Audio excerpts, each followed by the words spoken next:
Welcome back to Inside Rebel Football. I'm Rick Guillo, and now it's time to look at some highlights. Each and every week on Wednesday on the show, we'll bring you highlights, offensive and defensive highlights, and we'll have coaches here to narrate through those highlights, explain what's going on. So we hope you enjoy that. This week we're going to start with offense and highlights from the Bayou Jam against Neville. Coach Adams is going to take us through that. Let's do it. Of course, if you weren't there, didn't see the first play, maybe listen to Rick and Jordan on the radio. Micah drops back. We had a little shift. Coach Hunt diagrammed a nice little play to start the game. Got a favorable matchup. Rayshawn stepped out of bounds. We thought he was at about the 2.5-yard line. They marked him at the 4. We had half of the extra point team on the field. We had to call timeout to get them off. They thought he scored, but you'll see Mike has a really clean pocket to throw in. 74 yards, just great protection. Quarterbacks love a clean pocket, and he had one right there. And Ray just did get out of bounds, about 2.5-yard line when you slow it down to look at it. But heck of a way to start a game, that's for sure. And speaking of Ray, here he is on a little power sweep.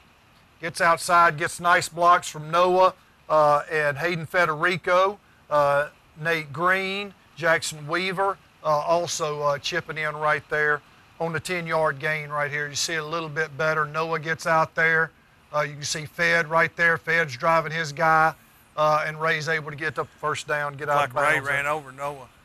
Well, I think he thought the hole was going to be in a little bit different spot, and it wasn't quite there. Speaking of Noah, here's Noah on the dive, picks up 7 yards, and you'll see Nate Green right there at right tackle, X tackle.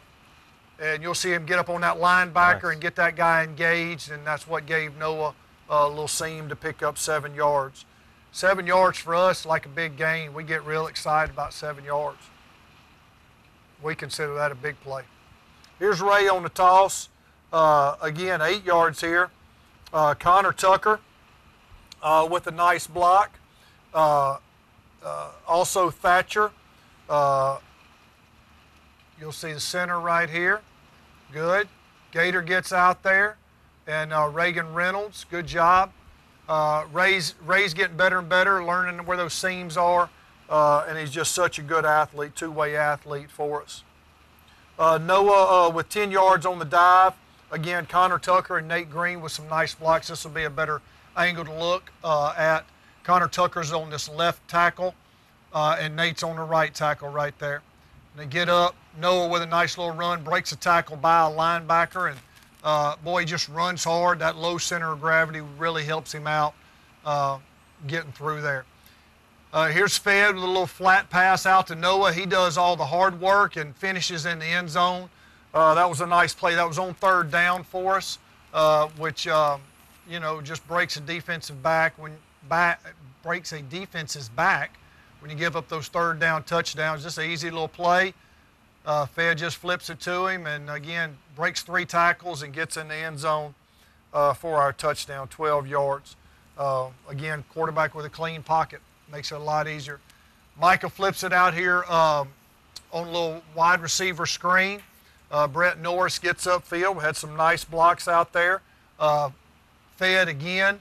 You know, big plays in the passing game happen because receivers block downfield, and Big Nate got out there too and got a piece of 21. And so, not a lot of snaps in a Bayou in a jam. You kind of half a game, but we had some explosive plays, and we took some other shots down the field, and I think you'll see more of that in the coming weeks.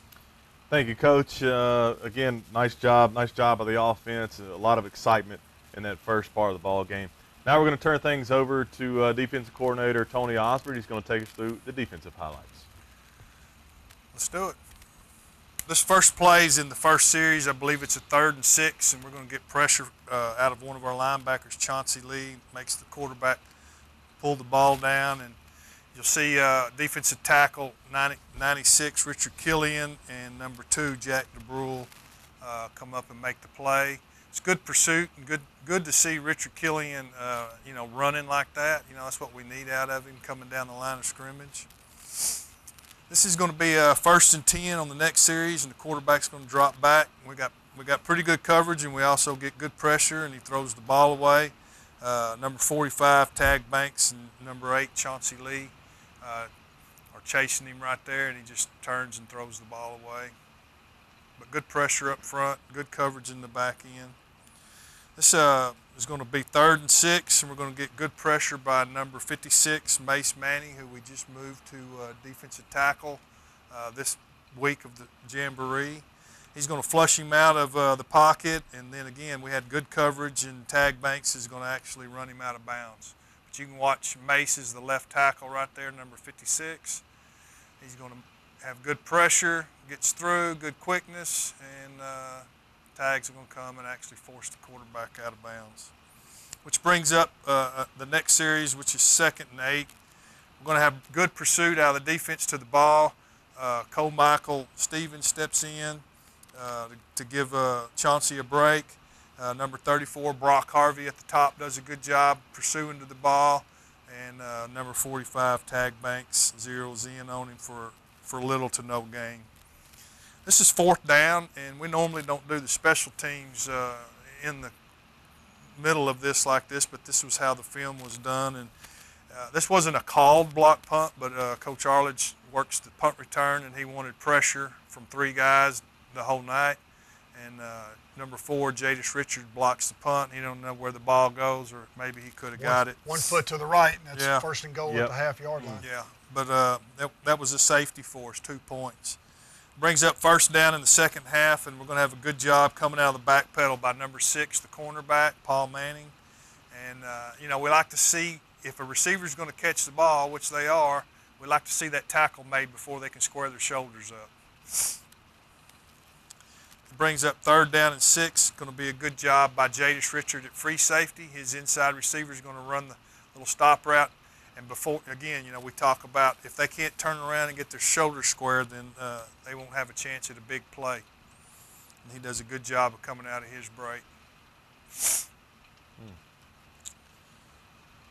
Right here, they're fixing to run a little play that's going to bounce to the offense's left, and number 5, Javari Sanders, which I thought was a really physical play from the sideline when I was watching it. And it's good to see that he's playing with a lot of physicality now. He goes down and does a really good job of making that tackle. This is going to bring up number 91, Darius Ziegler, who's going to get the, I think it's the only quarterback sack we had of the night. It's going to be for a 3-yard loss. He's playing defensive end up at the top left. He comes untouched. You know, we're bringing one of the safeties off, and the tackle took the safety, and the guard blocked down and left Darius alone.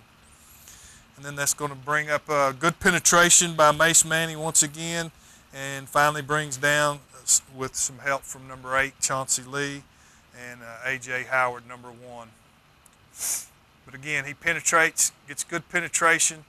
And Chauncey comes in there to help finish it, and number 1, A.J. Howard, and also the ball came out, but it went out of bounds, unfortunately. Guys, Good job, defense. yeah, absolutely. Both sides of the ball played well in Jamboree. We hope it continues, guys. Thanks for taking us through those highlights. When we come back, we'll wrap up the show with head coach Jerry Arledge. This is Inside Rebel Football. We'll be right back.